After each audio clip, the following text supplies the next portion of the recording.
செம்பு தண்ணி எடுத்துக்கங்க. அத தோசைக்கல்ல ஊத்தி அதுக்குன்னு வழக்கமா ஒரு விளக்கமாறு வச்சிருப்பீங்கல்ல? ஆமாங்க.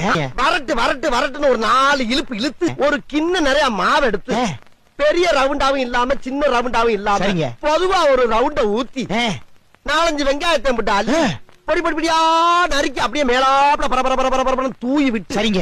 ஒரு நீளமான கேரட் எடுத்து அதையும் பொடி பொடியா நறுக்கி சரிங்க.